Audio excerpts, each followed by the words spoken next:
Hey guys, how's it going? It's been a long time, about a week or so since I made my last video. I was a little sick, had a little food poisoning, so I was a little down and out, but here I'm back. So title of today's video is actually, I'm going to be talking a little bit about front-end architecture, and what I mean by that is when you have different code bases, when you work at, your code base basically can differ based on what kind of a company you work at, whether it be a startup, whether it be an agency. Now, I currently work at an agency and it's very fast-paced. So basically, we mainly work in PHP and JavaScript, and our code base is we use jQuery as well. But what I mean by front-end architecture is, so like when you work for an agency, you're not going to have a dedicated, you're not going to have one dedicated code base for all your projects. It's just that simple, because you're constantly working with other clients, new clients every month or so, or every couple of weeks, however fast your team works. So there's never one dedicated code base, unless you have retainers and stuff where you constantly maintain certain work for certain clients, and that's different. But at the end of the day, there's also always the potential of losing that particular client. So that's really not your code base; it's their code base that you're just maintaining. So it's that simple. That's with an agency. So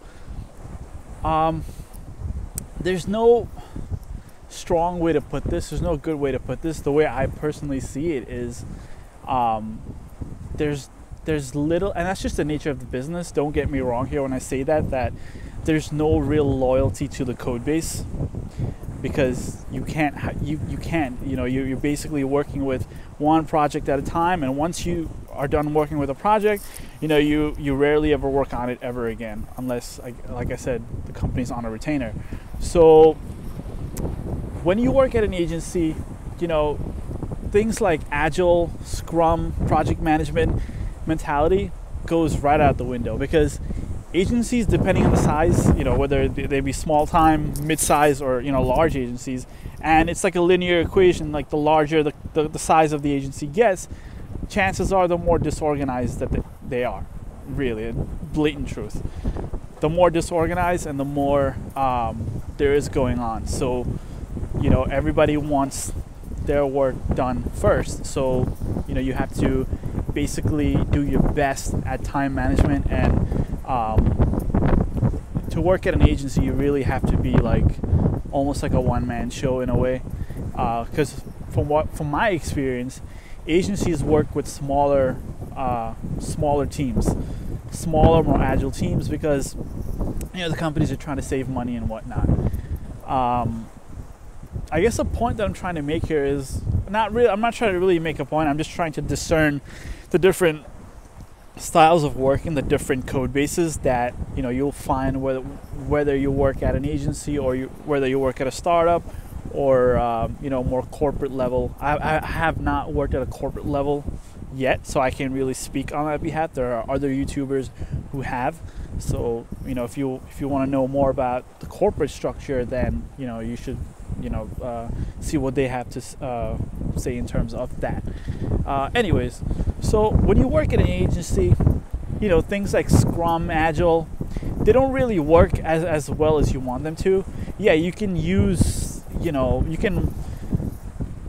can have things like Trello. You can try to be as organized as you can. That's my personal favorite. That's what I use. I use Trello, to keep my dailies organized. And it works. It works great. I think, we're using Trello, if you're working at an agency, saves you so much,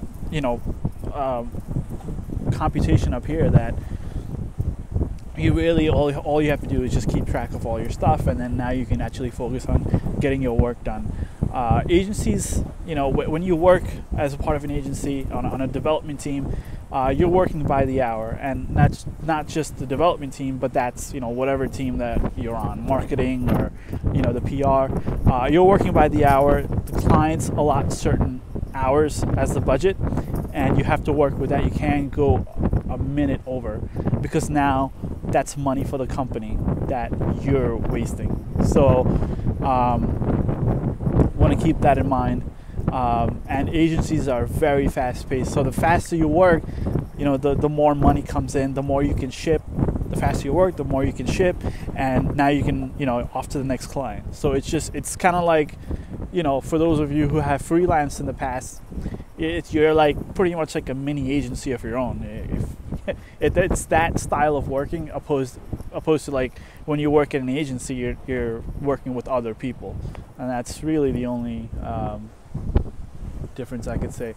Now, when you work at a startup, like a product company, that you're selling a certain product, you're selling a certain service, the style is a little different, because now you have a dedicated code base that you're working with.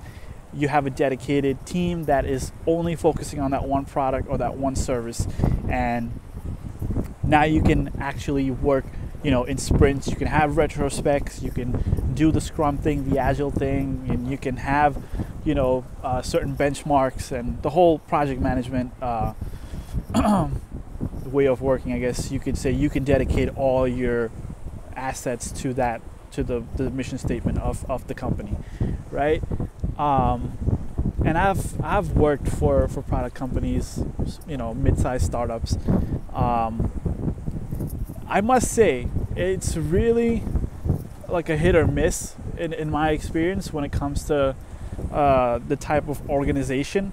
If you're the kind of person who likes working autonomously and with little direction, then there are startups out there that are like that, where you'll just go in, everybody just, you have a task for the day, a few tasks, whatever it is, you finish those off, and then, you pretty much just work on whatever it is that you need to.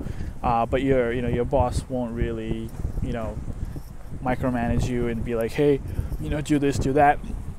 But keep in mind, that's not always a comfortable thing, because where do you strike the right balance? If you're the kind of person who wants to forward their career and learn on the job, learn as they go, then that's not the kind of job that you want to work for. You want your boss to be involved in your everydays, and that's just me personally. I want my boss, and they are. I've always had that experience, thank God. But there was this one place that it wasn't as involved as I would have hoped, but that's the way the industry is, and no hard feelings. That's just these are things that you have to scope out, gauge out, when you go in for an interview. That is this the type of place that best suits your needs, and that's all it really comes down to. So, and then you have startups where your boss might be like a crazy functional programmer who only wants one line and the shortest amount of code for certain for certain features and whatnot. Excuse me, sorry for the cough. I'm sorry about the windy as well. It's a very windy day, but I got tired of sitting in my car and shooting videos. It's actually on a Saturday, so it's a beautiful day out. But yeah, like I was saying, with startups, with mid-sized companies, it's more like a hit or miss. Use your best judgment, especially juniors. I know a lot of juniors, they'll just go for the first thing that comes to them. But speaking from experience, like, just be a little bit more mindful as to where you want to take your career. Also keep in mind that mental health is a big thing. It's very important, because you don't want to get stuck in a job where you just like, you just get turned off by the disorganization and the environment and the lack of growth. You don't want that. So just all I'm saying is be mindful as to where you take your career, because at the end of the day, you are you're living your life. Nobody can tell you what's right and what's wrong. So just keep those things in mind. But yeah, that's my little spiel on agencies and startups and mid-sized companies. So if you have any questions, comment below, or just send me a message, if you're viewing this video for the first time, just make sure you hit that subscribe. Thank you, and I'll see you guys in the next video. Bye now.